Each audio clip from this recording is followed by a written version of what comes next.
시편 27편은 압살롬의 난 때 이 시가 쓰여졌다. 그렇게 많은 사람들이 얘기합니다.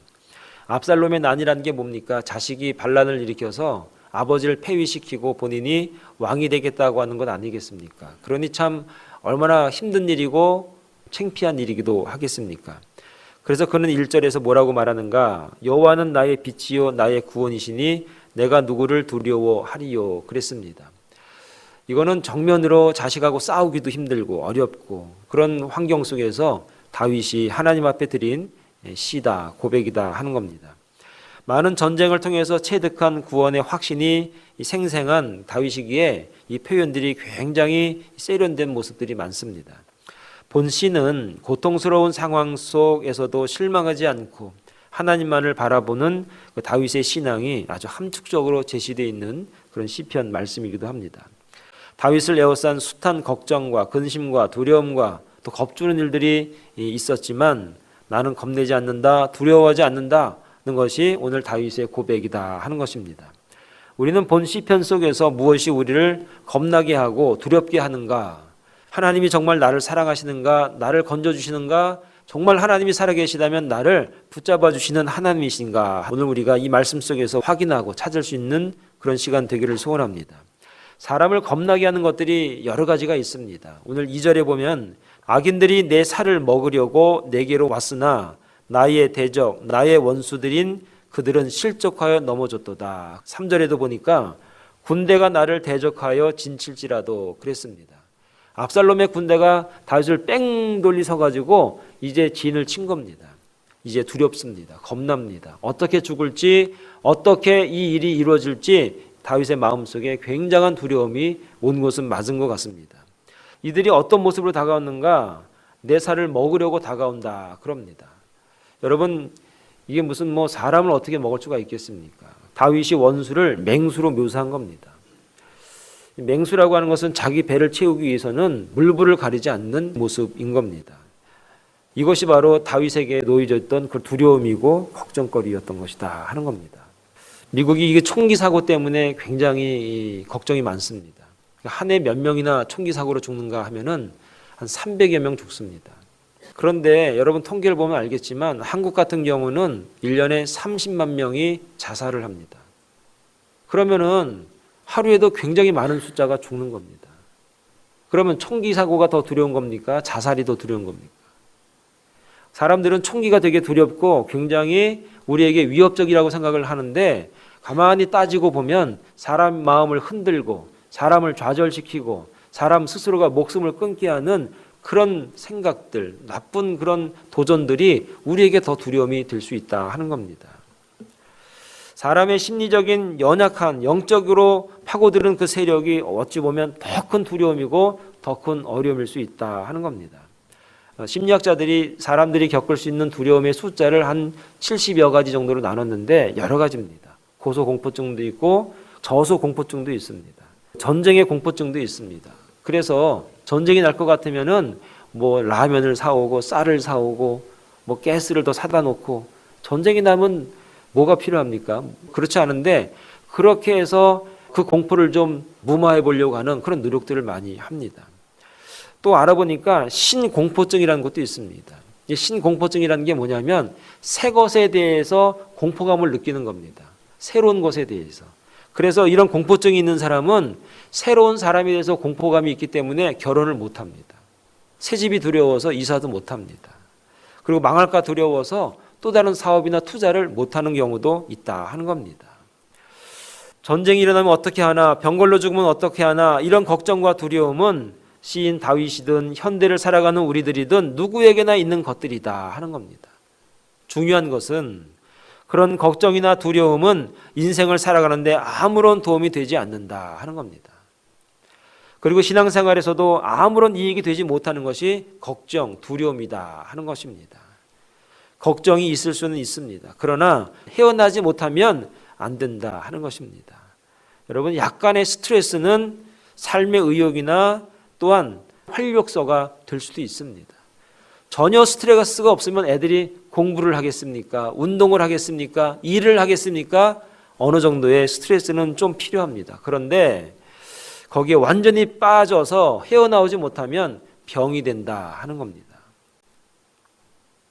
그러면 다윗이 이런 두려움과 공포 가운데서 내가 두려워하지 않는다, 겁내지 않는다 하는 이유가 있는데 오늘 1절에서 다윗이 이렇게 말합니다. 내가 누구를 두려워하리요? 그의 상황은 분명히 두려움과 공포 가운데 있음에도 불구하고 내가 누구를 두려워하리요? 이렇게 말하는 다윗의 고백은 어디서 나왔는가 하는 겁니다. 오늘 이 고백을 통해서 우리가 두려움으로부터, 걱정으로부터 해방될 수 있는 진정한 자유로운 성도들 다 될 수 있기를 간절히 축원합니다. 무엇 때문에 다윗이 이 두려움으로부터 벗어날 수 있었는가? 하나님 때문이다. 1절에 그렇게 말합니다.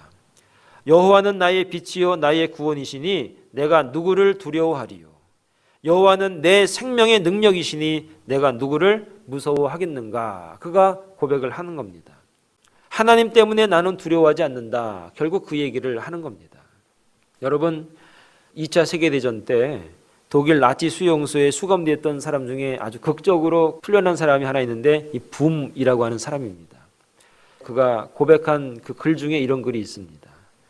기차가 캄캄한 터널 속으로 들어가 어두워졌다고 해서 기차표를 찢어버리거나 기차에서 뛰어내리면 안 된다. 조용히 앉아서 기관사를 믿고 기다리면 잠시 후 터널 밖으로 나가서 밝은 세상을 볼 수 있게 된다. 그랬습니다. 온갖 공포와 두려움과 절망과 실패가 나를 에워싼다고 해서 인생을 포기하거나 중단해서는 안 된다는 얘기입니다. 오늘 다윗이 그 어떤 것도 두려워하지 않는 이유가 무엇인가? 나와 함께하는 하나님 때문이다 하는 겁니다. 다윗은 나와 함께하는 하나님을 어떻게 경험을 했냐면 어린 시절에 골리앗이라고 하는 큰 장군과 싸운 적이 있습니다. 여러분 잘 아십니다. 골리앗은 키가 3m가 넘습니다. 골리앗은 그 갑옷만 해도 100파운드가 넘습니다. 골리앗이 들고 있는 그 창만 해도 10파운드가 넘는 아주 탱크 같은 사람입니다. 골리앗 앞에 가면은 아무도 큰 소리 칠 수가 없습니다. 그래서 그가 다윗이 싸우자고 나왔을 때 뭐라고 말하냐면 나를 개로 여기고 막대기를 가지고 내게 왔느냐? 내가 내 고기를 공중의 새들과 들짐승이 뜯어먹게 하리라. 이렇게 막말을 하니까 다윗이 뭐라 그랬는가? 너는 칼과 창과 단창으로 내게 오거니와 나는 만군의 여호와의 이름 곧 내가 모욕하는 이스라엘 군대의 하나님의 이름으로 내게 가노라 라고 얘기를 했습니다. 그러면서 다윗이 자기에게 가장 익숙하고 가장 편한 무기를 가지고 갑니다. 가죽끈과 돌덩어리 5개를 가지고 갑니다. 그런데 골리앗을 때려 눕힐 때 돌은 딱 1개만 필요했습니다. 다시 말하면은 골리앗 같은 사람 4명을 더 때려 눕힐 수 있을 만큼의 여유가 돌이 남아 있었다 하는 겁니다.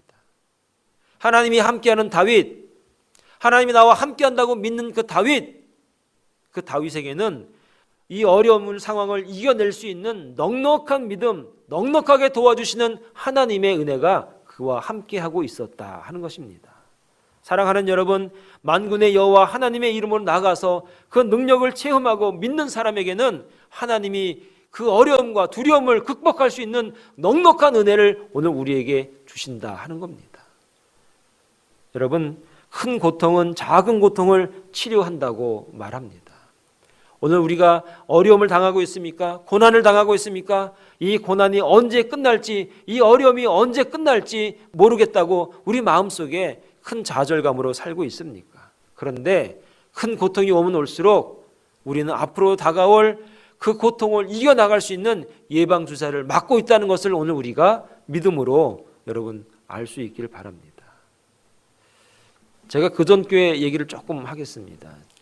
얼마 전에 교회가 어려움을 많이 당했습니다. 지금도 그 과정 속에 있습니다.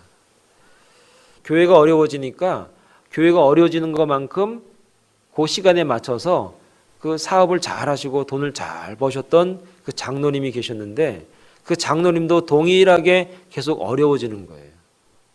그래서 그 장로님이 이렇게 고백을 합니다. 목사님, 제가 지금 와서 하는 얘기인데요. 교회가 어려워질 때 제가 참 아이디어도 좋았고 지혜가 있어서 교회를 정말 좋은 쪽으로 이끌어갈 수 있었는데 제 말이 먹히지 않더라고요. 옛날에는 돈이 많고 좀 여유가 있을 때는 제가 얘기하면 잘 따라주시고 잘 교회가 그렇게 갖는 것 같은데 제가 어려워지니까 절 천대하더라고요. 제가 어려워지니까 저를 물리치더라고요. 제가 어려워지니까, 제가 연약해지니까, 사업이 잘 안 되니까 아무도 알아주지 않더라고요. 아무도 저를 불러주지 않더라고요.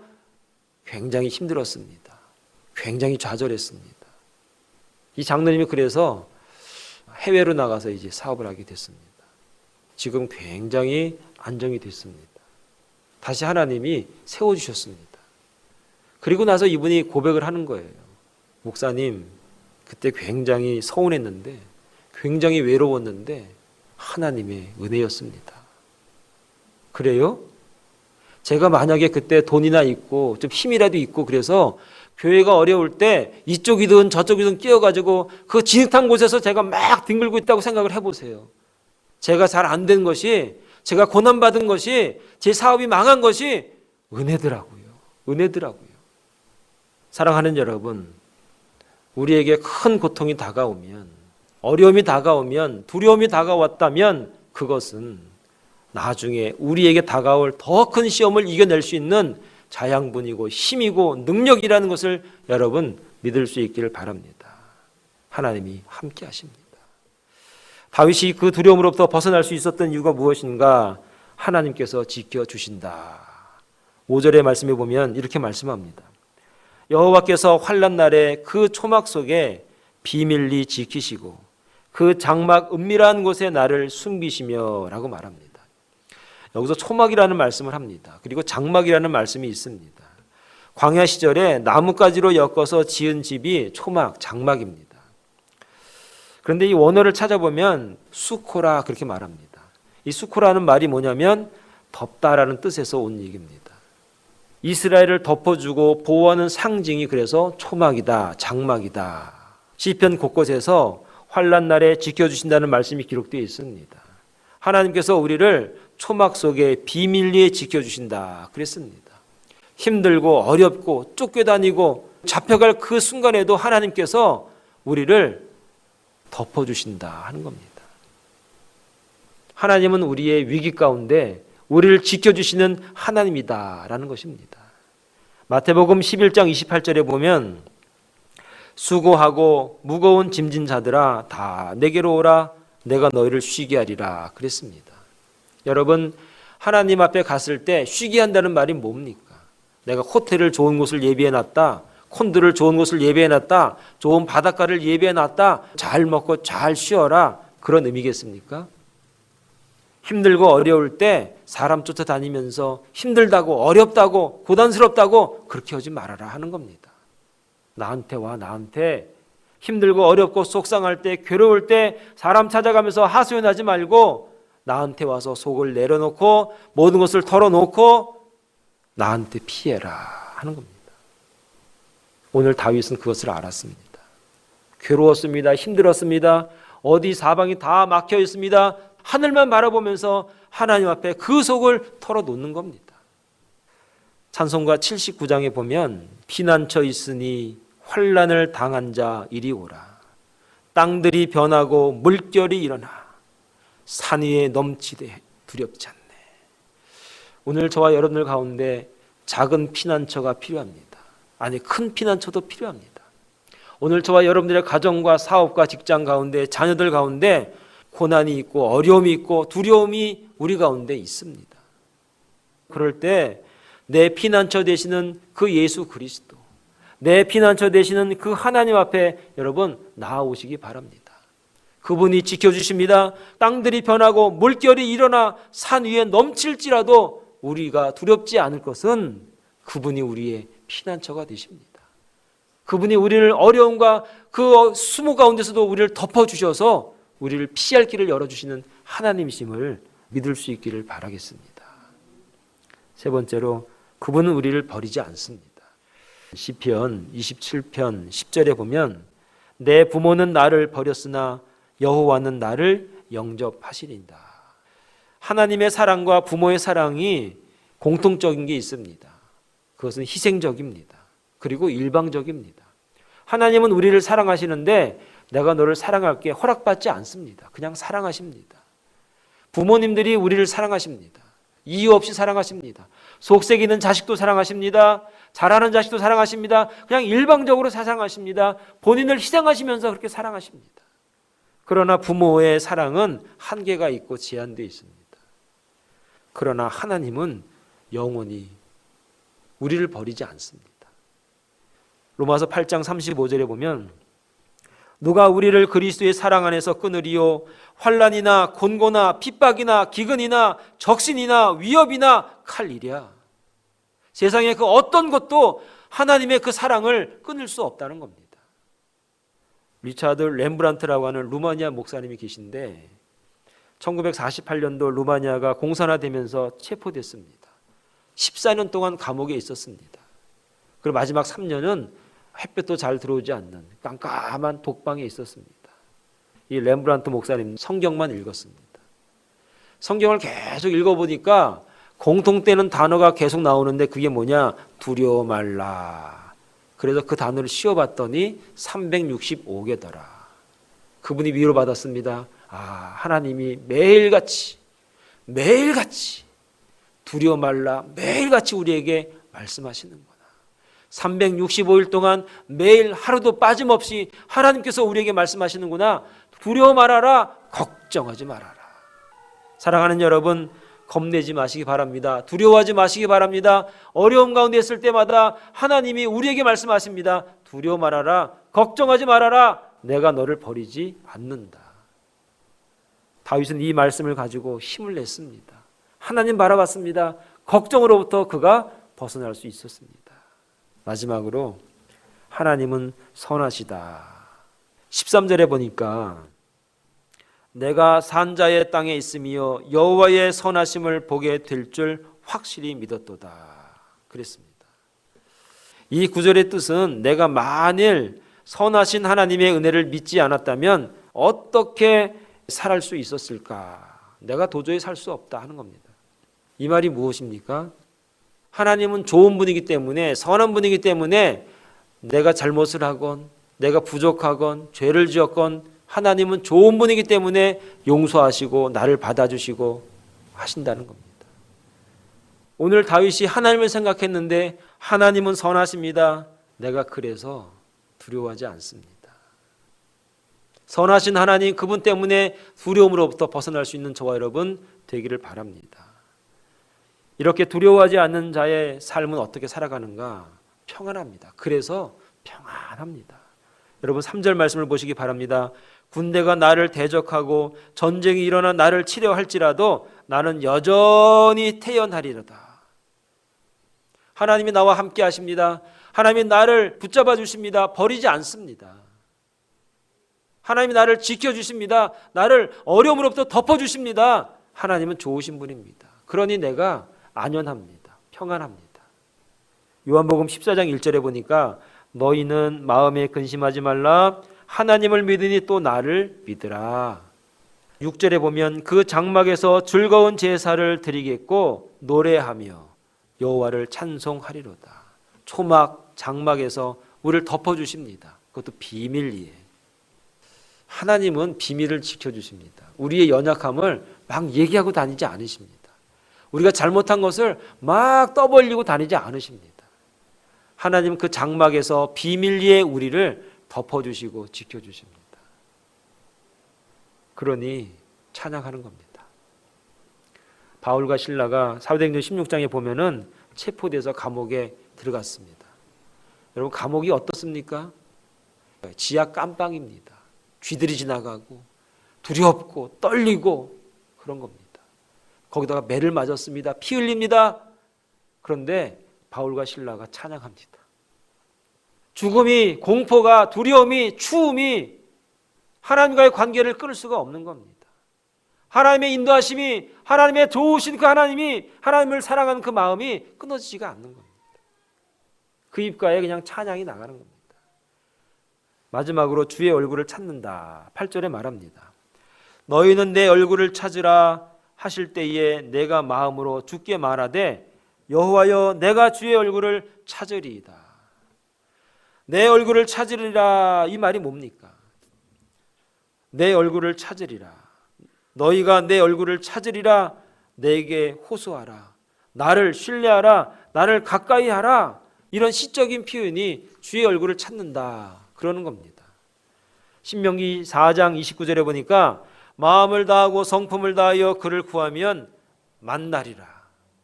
마음을 다하고 성품을 다하여 그를 구하면 만나리라. 하나님을 내 마음을 다하고 성품을 다해서 구하고 찾으니까 주님을 만나는 겁니다. 하나님 만나는 사람, 주님 만난 사람, 그 얼굴이 기쁨이 있고 평화가 가득합니다. 하나님은 우리와 함께 하십니다. 그분은 우리를 버리지 않습니다. 그분은 우리의 피난처에 있습니다. 그리고 그분은 선하십니다. 이제 하나님을 평안으로 인도하시는 하나님을 찬양하시면서 주의 얼굴을 늘 구하면서 이 땅에서 승리하는 저와 여러분 다 될 수 있기를 간절히 축원을 드리겠습니다. 기도하겠습니다.